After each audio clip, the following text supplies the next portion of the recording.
Rakan and Vi with the 3 bans from T1 on red side. If it's going to change, it will open up one of those options as well.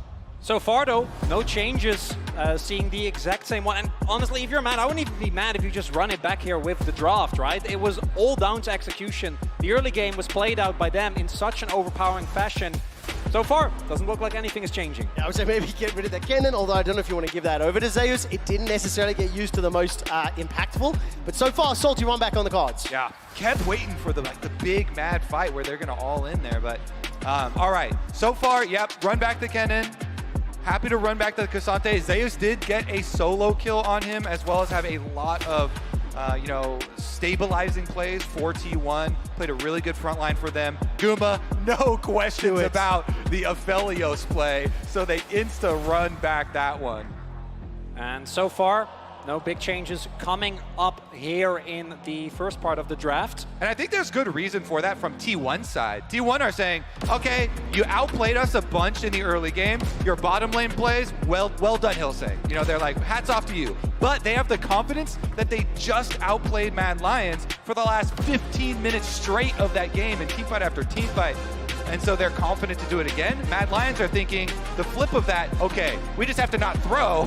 Yeah. Because we had our big early lead. I'm also happy to see the Annie pivot. I do not believe Nisqy had the greatest impact on that champion. I also think into really coordinated, really calculated teams like the LCKs, Annie's just very linear, very predictable. Also, Nisqy ate like 1,000 hooks. So immediately in phase 2, Pyke is banned away, and this is the biggest significant change from game number 1. And one that I think really speaks to T1 also identifying that we got away with it in the last game. We will not be able to get away with it again. Pyke being taken away means that with the Xayah already there, Guma and Scaria should be feeling safer in game number 1. And Faker, early game might not have been what they were looking for, but that team fight carrying that he did was incredible. These are like solo queue reactions where you're just banning out the thing that hooked you in the last game. Hillsang kept hooking T1. They're like, I'm never playing versus that again. Get that off me. Come on, just ban Thresh. Every hook champion's gone, right? Baker kept landing hooks on the Mad Lions and ulting to start all their team fights set up for Guma. So Mad Lions doing the same thing, banning that out. Oh, and the Annie is still going to get taken away. Now, there is, of course, still the potential that the Cassante will be flexed, so expected to see either the Viego is one that we talked about previously. This was something that T1 was hovering, more of a Gen G pick, but with the amount of attention that T1 have shown thus far towards Guma, Maokai makes complete sense. Extremely safe pick, is able to provide reliable frontline as well as engage. Okay, I'm expecting T1 to get some damage for Faker then, because if they did straight one-person carry, then it would be pretty difficult there. I mean, as good as Guma did play, but Maokai going to have significantly less damage, so we'll see what Faker with the counter pick wants to run into Nisqy here. Nisqy's going to have to show right now what's his blind into Faker. And looking at Hillsang, by the way, he's locked in that rel. 700 professional games for Hillsang. 20 of them, or rather correction, 18 of them have been on the rel. So it's definitely not something we see a significant amount from him. He does have a fairly high 60% win ratio. Lissandra will be that pick in the mid lane. You talked about the blind pick. And the last couple of seconds here for T1, we're going to find out what runs mid lane. We have seen a little bit more just on a mid in the past, and it's going to be locked in for the Karma there now. So Karma mid, Lulu bottom. That is a bit lower damage than I was going for, but it is super duper buff up Guma Yushi here. Are they going to flex it to have Faker with the Cassante mid matchup? Ooh, what do you prefer? I actually really liked the Karma in mid, because I think that Lissandra, if she doesn't get out of her lane, and if she's continuously shoved underneath the turret, which generally Karma will be able to, then impacting the map becomes a lot harder. But the same can be said for Kennen, right? Kennen can struggle in matchups where he's not able to really leverage a range advantage, where he can't reliably outpoke the opponent. So really big pivot here from T1. And in game number 1, all eggs were in the basket of Gumayushi. And in game number 2, all eggs are in the... They found more eggs. They found more eggs, and they handed them to Guma. And Guma has not dropped an egg since he was handed any of them. I mean, they do tell you to not keep all your eggs in one basket, but when the basket is as firm and warm and lovely as Maokai Karma, really strong, why not keep them in the Guma basket? All right, no more eggs, no more baskets, please. Okay. Are you putting your foot down? I will say, to me, the biggest change that I think is the best change that T1 have possibly made here is for sure banning the Pike, because Rel can make picks, and Hylissang is a great Rel, but it's just not the same surprise factor. It's so much more telegraphed when Rel is coming in for the crash down, for the ultimate combos there. So should be more easily reacted to by Guma. Well, we're going to find out as we load onto the Rift. If I can take a very brief moment to celebrate something, assuming no action breaks out. Faker, playmaker. God King himself has reached his 200th international game. And right now, he's looking to make it 2-0 against the Mad Lions. And as I say that, the gift is given that owner concedes first blood to Mad. That's not my fault. The crash down is not telegraphed if you're in a bush and they walk up to your brush. Nice. Yeah. Surprise, a horse falls out of the sky onto your head, and they give the first blood money over to Karzi because they have this luxury. Oh no, actually, the Ignite. Yeah, it went to no, the Ignite tick. Yes. Oh, they tried to give it over to him. Okay, Ignite tick does its work. And it kind of ties into what we saw in the previous early game. I think T1 really need to start taking less early game risks and just running around like the map belongs to them, because Mad are clearly saying, we do not stand for that. Well, we do not stand for that. Mad Lions getting a bit of deja vu. Starting the game off with an early kill onto T1. This time it was in the jungle instead of the bottom lane. Give you a quick update, by the way. 50 kills in that previous game. It's the highest number of kills at MSI this year, obviously. It is also the 5th bloodiest game of any MSI ever. That is how action-packed it was. And it started off strong. Guma and Carrier were stepping to trade a little bit. And you can see Alyoya, he spotted on that ward. Only 5th, Trevor? Only we can 5th. do better. We can do yes, better. Come on. Let's make the next 5 games 5, 4, 3, 2, 1 in terms of bloodiness. And that seems to be the case for now. Once again, by the way, Owner starting top half of the map, Alyoya clearing out the Krugs on the bottom. This time around, though, T1 is very aware. Did spot Alyoya on the ward. So should be completely fine here. And it looks like Alyoya also realizing that, heading towards the Raptors. Yeah, T1 very clearly that whole time thinking about these adjustments all around bottom lane early, because that was the whole story for Mad Lions. So not only do they ban the Pike, they also deport the Krugs, they also have them get the chunk on bottom side. They didn't necessarily plan for the first blood, but... No one plans to concede first blood, to be fair. I will say, by the way, if you keep an eye on the minimap, because we've got the Karma top into the cannon, it might be a lane that we want to keep an eye on just a little bit more. Thank you, observers, for that one. Also, because for Chasey, I think expectations here, especially for European fans here in London watching, that was Chasey's first defeat on cannon in his career. It was his 9th game played. This is now his 10th. Playing into the Karma, this is not something that we see a huge hell of a lot in the LEC, and we already see being bullied, being pushed forward those mantra queues. Tell you what, we also haven't seen a whole lot of it in the LCK Touché. for a really long time, right? And Zeus is a player that has struggled at times in high pressure situations, and this is now previously the Xante game, and in this one, he's going full support. For this man that was just on your screen a second ago there, Guma, as they're pushing in, they're having much better lane phase this time around, obviously with all the adjustments. Getting up to the tower pressure in their favor actually, and Owner, since he started on that top side with the Maokai, easy, leisurely clear towards the bottom side, splits the Scuttle Crabs exactly how they want with Mad Lions, and Alyoya does get this one. Faker's going to be the target, but both junglers are here. All right, 2v2, glacial path forward, Ring of Frost rather, onto the little kitty cat. Pressure on the bottom lane, Kazi's under threat, forced to flash for his life, and the flamethrower just out of range. Faker, tick, tick, tick. The shield heaping him for alive for now. No flash for Niski. The sapling toss will go forward. That's the flash, bramble toss, smash.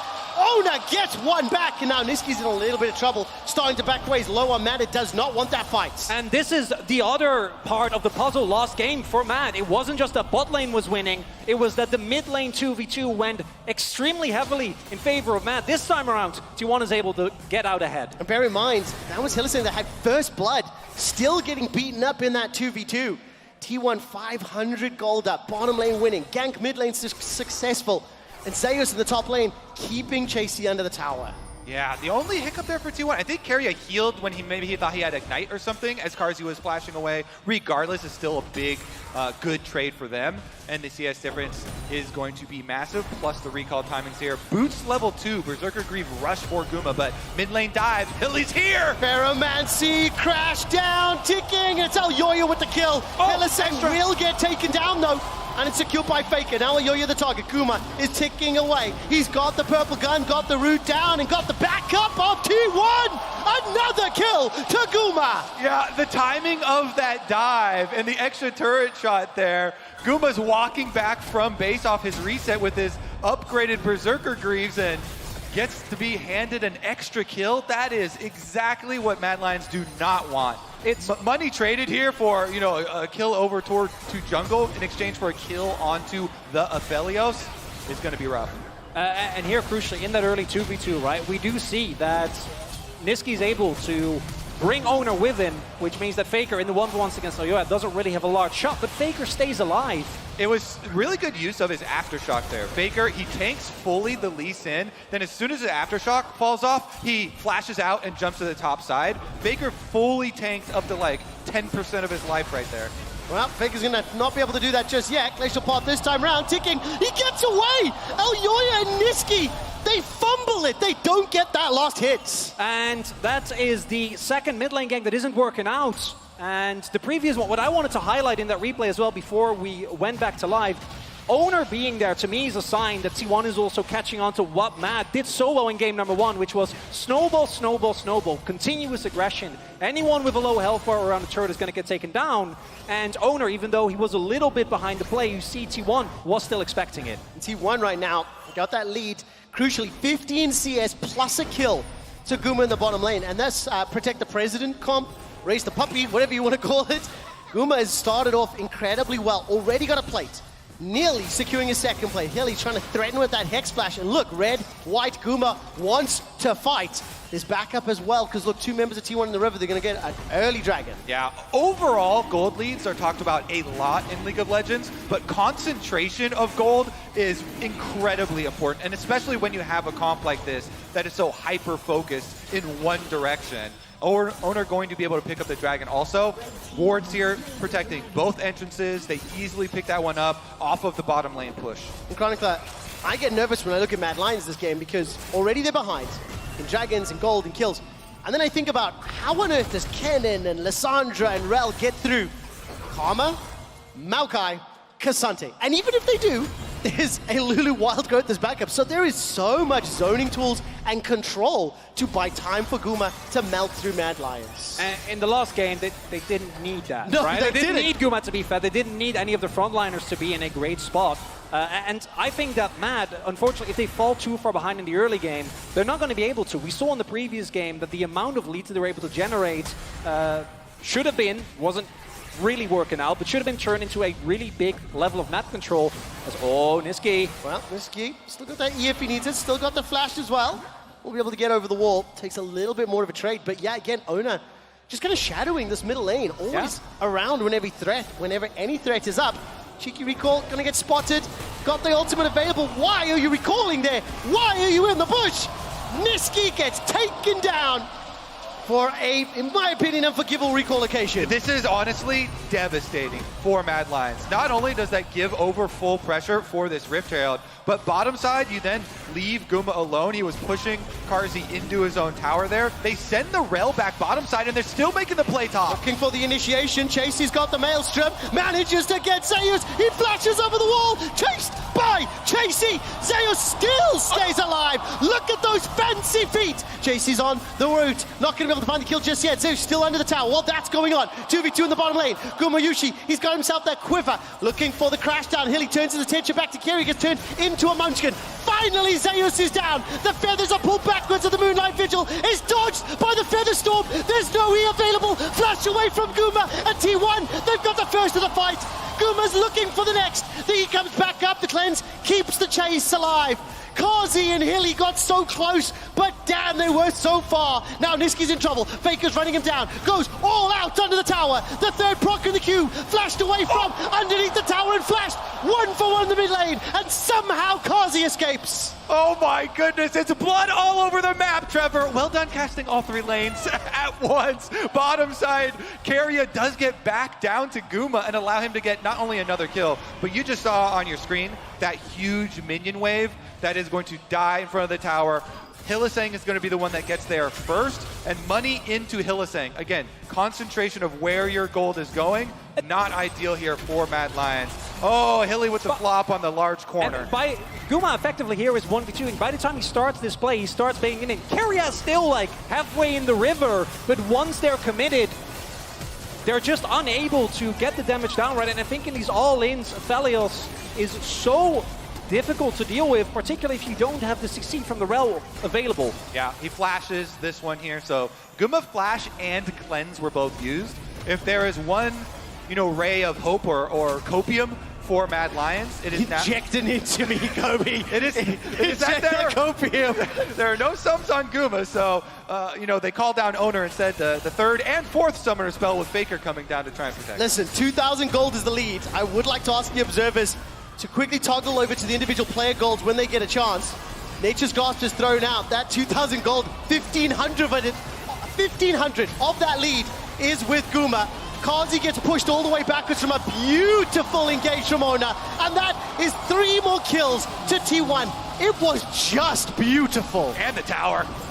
And they got the Herald from way back, right? When Zayas was able to stay alive, the rest of the team was like, good luck. You try and stay alive as long as you can. We know you're going to go down, but we're going to get the Herald. They didn't even need the Herald here. They could have left it in their pocket because the 3v3 goes disastrously wrong. And when you have a composition like this, and the Aphelios is this fed with, as you were pointing out, Trevor, this much frontline, and 2 enchanters, 4 kills, an assist, as well as a 30 CS lead. Mythic completed already, and a Maokai that's at 3-1-3. My word, T1 have got all the tools they need to just let Guma, once again, bow down and destroy the Mad Lions. Niski just ulted Faker to get 1 extra tower shot worth of damage on the Cassante mid and gave him the hats off. But here's what we were saying, there's no summoner spells on Guma. That's why, Mad Lions have that, the Hopium or Copium, whatever you want to call it, of trying to make a play on him. But with the Maokai there to peel for him, the peeling is too easy for T1. Owner and Keria keep him safe, and he takes him down. There was a lady in the crowd earlier that said she's waited 10 years to see Faker pick LeBlanc for me. I hope Cassante will do it quite as flashy. To everyone else that's come here to Copperbox in London, thank you for joining us. Right now, T1 are in a significant advantage. 2-level lead here for Zeus over Hilly. The tower is under a little bit of pressure in a 1v2, but there is pretty significant wave flow once those minions do group up. Hilly steps in, look at the minimap, and again, congregation of T1 around that middle lane in Niski. It's also Abyssal Mask karma, right? Like in the previous game, we saw it on Faker. He, on the Nautilus, got a lot of value of it. And even though the Catalyst was nerfed on this patch, we still see the value of it, particularly when you're a pick like the Karma that loves staying in lane for a long time, keeping your opponent under pressure. And it also means in situations like this, you're not going to be able to dive in.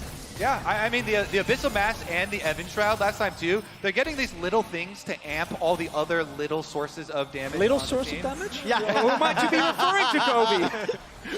Kobe, let's talk a little bit about how Mad Lions do find their way back into this game. They've lost a tower, they're significantly behind.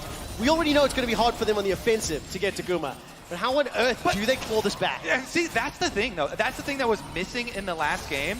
Mad Lions, they stalled out, and they should have been setting up those more aggressive plays with the flashes and big playmakers that they do have on the team. This time around, Niski's on the Lissandra to boot, so they've got even more to go for those really big setups. If Chasey has flash and Niski spellbooks over to his flash, like that should be a guaranteed engage dive onto them. Especially with Rel follow-up here, that CC will last a very long time. Problem is you're so far behind so early on, the protection is really difficult to get through. And even the setup of the Vision, which is your first setup to try and get those angles. Well, Faker's going to start a fight here. Teleports it in. Down a level, Hilly stepping forward. Not a lot of support here from T1. The interrupt on the crash down allows Faker to escape. That was just beautifully executed. Yeah, unable to get anything done, even with Faker teleporting in and Hila being there, no opportunity. Yeah, I think the plan is very simple. It's kill Guma. It's not easy. Exactly. Concentrated gold there, Kobe. Yeah. Visualized Nice. exquisitely. Plus 2,000. Chasing forced to flash defensively once more. A Kennen running away with flash is nothing you ever want to see. But Zeus is the target. Nature's Grasp is rattling across the Mad Lions. Zeus still stays alive. That shield from the E is huge. All out will send Kazi packing. The feathers come back, but nobody is dead from T1. Nobody goes down. They get 2 kills and the Mad Lions are routed once more. They threw everything onto tank Karma. That's not the target. And then Faker comes in, he Cassante ults Carzzy out of the fight too, so they don't have their main damage source there. T1, that was a really nice little split there. They turn it around on the Mad Lions. They use that engage against them and are able to get an extra one. Beautiful, beautiful team fight once again from T1. They've got themselves 2 dragons, they've got 11 kills, they've got a significant lead, and right now they are outclassing Mad Lions in every skirmish with or without the advantages. And you know what's super devastating about that fight? Yeah, T1 got an extra kill, right? Okay, well, we got Kennen. They also got the big flashes that Mad Lions are really relying on. Niski is going to have to now be the one because he has the flash on Lissandra, but Guma still has his flash, has his cleanse, and he's got his teammates. And even if Guma is out of position, as long as he has Flash and the Cleanse, you're basically always playing one fight behind, right? You need to force those summoners, which in of itself I think is a big task, but then you need to be able to then get away from the fight, because if he flashes and cleanses, you're probably not going to be able to win it, and then find another one of those angles. So for Mad Lions, they back really are against the wall, and I think it's going to require T1 leaving Guma alone or getting completely off guard by a Cannon, by a Rel, or by a Lissandra getting that backline access. And I don't yet have confidence that Mad Lions can pull that off. We've seen 2 games already today where Chasey and Mad Lions have not necessarily been able to find those flanks, specifically on the Cannon. I think this game has kind of run away from them in terms of their ability to come back. So now it's, you're hoping for a mistake, you're hoping for a misstep. What we've seen from T1, what we expect from T1 in terms of their season, in terms of the last 2 years, the likelihood is incredibly low. So for Mad Lions now, calm themselves down. They have to try to find some sort of rhythm and momentum, because this is the team that's now potentially on the verge of match point, assuming they can't pull some miracle comeback. Yeah, and I think a lot of people, everybody who watched the previous game, Trevor, are in full agreement with you, because if the Mad Lions couldn't do it then, it's going to be a lot more difficult this time around, where they don't have this ginormous lead, and T1 are forcing summoners and ults out of them. And that's basically a guaranteed soul point here for T1, right? Like, you're gonna give a Hextech soul to an Aphelios because Carzzy had to use his cleanse, had to use his ultimate. Because of a Nyan Cat, right? Now, yes, I understand that obviously on Carzzy's side, had Guma or Ona continued to apply pressure after the Nature's Grasp, then there was kill threat. However, they didn't. So he just saw the Nyan and needed to throw out the feathers and the cleanse. We're 30 seconds away from Dragon. Whenever you say that, 3. you have to do a little dance now. Yeah, the only problem is I think they're recording it. So it's like, yeah, that's we'll wait for the next ult where we can do it in unison, right? Right now. What? No, I don't want to dance. Don't rope me into this. T1 on the verge of a 2-0, Chronicler. You owe London a dance. They definitely want to cheer that one. Okay, don't put pressure on me. Come on. Alyoya and Niski, backed up by Hilly. Faker will get rooted in place, locked down, all out. 3 members pushing forward. This isn't the highest damage trio. Niski gets knocked backwards from the 3rd Q. Carzzy's the target of Guma. Remember, no feathers. Remember, no cleanser. May not matter. Carzzy escapes with his life, but Faker does not. And under the tower, Guma takes a lot of damage while all that's going on. Now Chase is in trouble, forced to use that slicing maelstrom. He's rooted in place thanks to that top Karma, trying to get the shurikens, trying to get the stuns. Under pressure as the middle lane is still being pushed by Guma, by Keria. Alyoya and Hilly arrive to the fray. Top lane continued to pressure as Mad Lions are looking at that inner top turret. While that's going on, the mid is still under pressure. This is cross-mapping all day long, Kobe. Yeah, Guma's going right through the front door while all this action is going on the side lane. They actually finish the mid tower and then finish Carzzy. Oh, look at that damage! Guma and Keria knock on the front door, take down the inhibitor as well. Recall's being channeled here as Niski will finally get back. The bottom inhibitor turret is now the next focus. Faker has been able to TP in after being taken down. That gold lead is growing even larger. Before 20 minutes, the base is blown wide open. And just like G2 yesterday, Mad Lions today dropping game 2 in dominant fashion to the LCK opponents. I that like was the reverse. I got it that you backwards. take control I got there. it backwards. Yeah, you take ownership though. Dominant dropping of the game. They choked it. Threw that sucker on the I would ground. never go to Quickshire. You know me, but I'm glad you did. Can I tell you, it is so fun to be casting with you guys again. I am having a blast despite the fact that T1 is smashing, man. They certainly threw that game 1 on the ground. And this one here, all right, Dragon number 3, as you mentioned, T1 going to collect what is theirs. And yeah, Matt, I think you have to back off here. At this point, it's either a very deep teleport flank coming in from either Chasey or Niski when a bot lane inhibitor is being pushed. We've seen over the years, even in this tournament, a lot of bot lane inhibitors leading to death and destruction. Or it is going to require a stand at the Nexus turret as Faker. Niski took the gate. We'll be able to escape. That Ring of Frost did a lot of work, but as I saw a member of Mad flying through that portal, Mad Lions starting group up. They feel the threat of a potential Baron. Remember, super minions into that middle lane. Not going to be the greatest at really setting up for Baron, but not only with the gold lead and with the pressure it's going to apply, it also will allow them to set up for the Soul, which is 4 minutes away. So T1 have just got a plethora of options on how they wish to taxi their way to the Nexus. Yeah, I mean, their options are so plentiful that we literally just watched the last 2 minutes was Faker deciding to go 1v3 kind of int and just take up 3 people's time, and T1 came away with an inhibitor kill.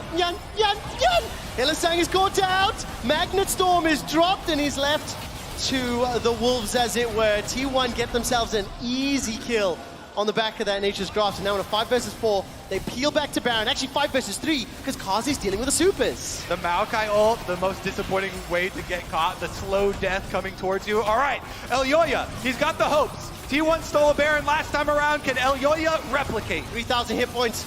Going low, Niski's coming as well. Chase is coming as well. 2,500. Sonic Wave connects. Hold your breath. Ladies and gentlemen, everybody else, Polymorph going to be enough to interrupt. The Baron is just beautifully secured. Chasey is done thumper for any Maelstrom can be channeled. A teleport to the inner top lane turret, and Zeus is there leading the charge for T1. It is just exquisite control. And sometimes T1 Baron setups scare the fans to death. This time around, really cleanly done. Keep it at a safe health total. And Keria goes in with the heal, gets the polymorph. They burst it down. No steal option available. Yeah, I think the honorable thing from T1 there would be to give it. That's give it to going to him. be fair. Bad Lions flipped it for you. He'd give you a smite fight. It would have been it, because I will say, as a fan of both League of Legends and Mad Lions, that Baron did not give me that same level of, oh, this is scary, as the game 1 did, where, of course, Ono was able to jump in. But look, this Red Bull Baron power play already at plus 3k. They already had supers in the middle lane that inhibit overview spawning in a minute and a half. The top lane has just been taken out, and at 22 minutes, with Baron, this gigantic gold lead, we're 2 minutes away from Soul, so my instinct is telling me, get the Soul, and then push for the final hits on the Nexus. Might end up doing that. Considering it's T1, I wouldn't even be surprised if they just ran it with 5 people towards the mid lane and try to end the game before they end up taking the Dragon. The Dragon is kind of the be-all, end-all, right? Like, Hextech Soul provides so much utility, particularly when you have a pick like the Aphelios. And right now for Mad, I'm not seeing a lot of options here, unfortunately. As only one inhibitor, not even with a turret left standing. Bear in mind, Guma and Keria have not died a single time this game. 7-0-3, 0-0-11. They have been the proactive team. They have been the ones starting the fight. Nearly, 75, 80% kill participation. It has been about them. Protect the President has worked beautifully. Gentlemen, whenever there is a draft run back, you have to decide which is the team that did the salty run back and who was just right. What team is salty? Oh, here we go. We got chased in the Elyoya has been chased by Faker. Down the bottom lane, here comes Chasey from behind. Slicing Maelstrom can finally get some targets. Nature's Grasp will at least hold them in place. I don't think that Maelstrom's been enough. Zeus is low, but where is Guma? So far untouched, so far undamaged, so far unkillable. T1 put together 3-4 quick kills and ace Mad Lions inside their base within Baron buff. T1 dominate game 2. And T1 are 1 win away from a rematch with Gen G in the upper brackets. What a dominant performance as Mad Lions were crushed from that